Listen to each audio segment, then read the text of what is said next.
SNESdrunk. In honor of the Super Bowl coming on Sunday, I wanted to briefly go over every single Super Nintendo American football game, both professional and college. Back in the day when these games first came out, the most important thing to me as a football fan was having real teams, real players, and season stats. The actual gameplay might as well have been an afterthought. But now, are any of these games worth playing today? There's 26 games total, so let's get started in alphabetical order. Not a ton of detail, just like the Shmups video I did last year.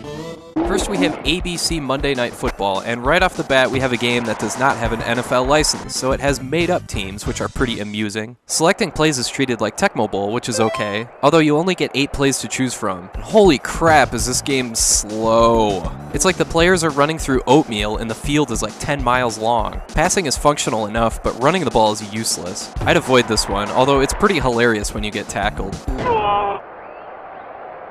Let's check out a college game next with Bill Walsh College Football. I have to say I admire the attempt to make the football gameplay unique to the college game. The playbook is decidedly different from NFL games. You can run option plays or a spread offense, for example. The controls are okay, running the ball is usually effective, passing can be hit or miss, and defense can actually be fun sometimes. It doesn't have real teams, instead you get Columbus for Ohio State and Tallahassee for Florida State, that sort of thing. The thing about these EA football games though, the ones developed by Visual Concepts anyway, is that the line of scrimmage turns into a big ball of humanity every play, and passes get tipped constantly, and there's just a huge mosh pit for the ball in the air. I'll get into that more when I talk about the Madden series, but it really is annoying. But even so, this is probably the best college football game on the Super Nintendo, which isn't saying much. While this particular series continued on the Genesis, which was obviously more well known for sports games and for good reason, the Super Nintendo didn't get another game in this series until College Football USA 97, and maybe it's for a good reason because it's not very good. The controls are really slippery, so passing feels completely futile. You have to be dead on target to complete a pass, and the hit detection on defense to tackle somebody is kinda wonky. There is a create a player mode, so it's got that going for it, and it does have 111 real college teams, but otherwise this game just isn't as good as the Genesis games. The gameplay on the Super Nintendo just isn't as tight as it is as the first game in the series, so I'd rather play Bill Walsh College Football.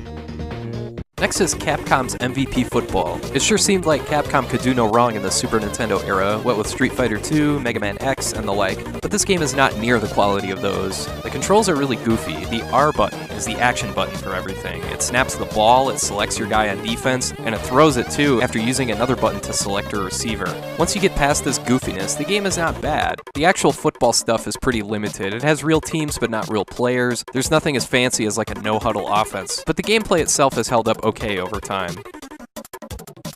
We hit our first player licensed game with Emmitt Smith Football. This game has the same overhead gameplay and playbook styles as the other games you've seen so far, which by the way are all pretty much cribbed from the Madden series. Although the flow of this game overall is very slow and clunky, what makes Emmitt Smith Football stand out is that you can make up to 64 of your own plays, and since the game has a battery save, you can save your own playbook, so that's pretty cool. Another thing that stands out are the voices, which are well done. This game isn't terrible, but not good either, just average.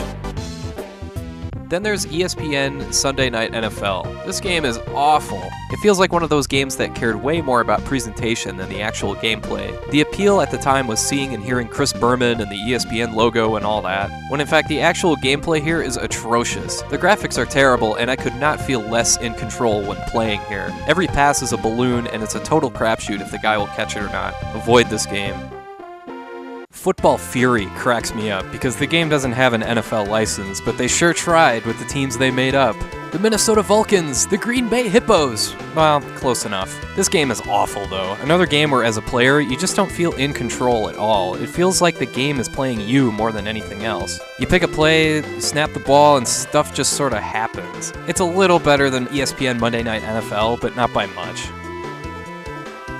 Now we're on to the Madden series, which spanned from 1991 to 1997 on the Super Nintendo. The series had a bunch of different developers over the years: Park Place Productions for the first game, EA Canada for the 93 edition, Visual Concepts for the 2 games after that, with the remainder of the series being done by Tiburon Entertainment. I point this out because each developer brought their own strengths and weaknesses to the table. The first 2 games suffer from a bad frame rate, which really makes the games run choppy as hell, although Madden 93 has the ambulance.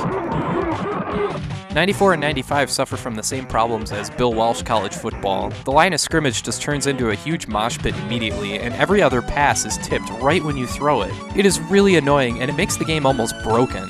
Madden 96, 97, and 98 are the most playable games in this day and age. The gameplay is a bit smoother and the plays are actually somewhat coherent. You know, like they play out as they're drawn up.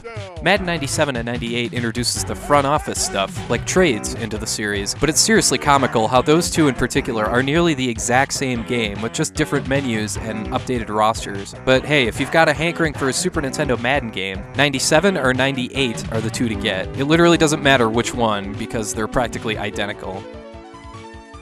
Let's dive back into college real quick with NCAA football. I played this game for like 30 minutes, and I don't think I completed a single pass the entire time. I don't know if I'm missing something or what, but this game is just not good. The map in the upper right corner is totally unnecessary. The playbook display takes forever to scroll through, and the teams they picked to be in this game are totally random. Just a haphazard selection of whoever, I guess. I'd avoid this game. Then there's NFL football. This game is awful, a classic case of the game playing you rather than you playing the game. Never for a second did I feel like I was in control of anything. A good part of that is because of the horrendous graphics and frame rate, but really, you just pick a play, stuff happens, and you had nothing to do with it happening. It is terrible. Now on to the NFL Quarterback Club series. There's two games here coming in 1994 and 1995. The appeal of these games are the quarterback-centric mini-games that test your accuracy, distance, and running ability, among other things. It takes a long time to get the hang of these drills, but I appreciate that these games set out to do something different. There's also a series of preset scenarios set up for you to complete, like less than 2 minutes left, need a touchdown to win. Those are pretty cool. Plus there's goofy options like picking a quarterback in addition to picking a team. So you could have Brett Favre on the Vikings, for example. Man, wouldn't that be weird? Oh, wait. The actual gameplay here is very good, clearly a Madden clone, but executed better in my opinion. Granted, there's little to no defense in this game. In fact, there's a quick D button, so you don't have to bother picking a defense. Well, it is called Quarterback Club, so that's to be expected, I guess. But every game is like 40-something to 30-something. But yeah, either NFL Quarterback Club game is very good, but the second game in the series just has a little bit more polish. We go from good to bad with Pro Quarterback. I mean, with a title as generic as that, what do you expect? The graphics are terrible, the frame rate is limited, the playbook is extremely limited, there's no real teams or players, and no reason to play this game whatsoever. Avoid this game. Sterling Sharp End to End. It sounds bad, that is one terrible title, and nobody remembers who Sterling Sharp was, but this game actually isn't too bad. It's a total Madden clone, although the playbooks are way more limited. The action on the field is coherent, the game flows by quickly, and they really did a nice job with isolating sprites with blocking instead of the line of scrimmage being one big mess. It's easy to pick out running lanes and follow your blocks. The only real flaw is that it's way too easy to throw an interception. I threw 3 in the first quarter alone. The passes are always picked off instead of just defended or batted down, so that's annoying. Otherwise, I really think this is a pretty good game, surprisingly enough. For a much-needed change of pace, there's Super High Impact, the only arcade-style football game for the Super Nintendo. This is as close as you'll get to a football equivalent of NBA Jam. You've got a screaming announcer, players getting destroyed, with the screen shaking on every tackle and helmets flying off. You've got play calls like suicide and you're toast. The gameplay isn't the best, it's pretty stiff, but this game is all about presentation and personality first and foremost. Maybe it's just because I got burnt out on all the other games that are starting to blend together in my head, but I enjoyed Super High Impact and would definitely recommend it. I eat quarterbacks for breakfast! Next is Super Play Action Football. Hey, this was developed by Nintendo, so it has to be good, right? Well, no. It's clear Nintendo had high hopes for this game. It was featured on the Super Nintendo box. What's weird about this game is that it's got the same sound font as Pilot Wings, and that really throws me off.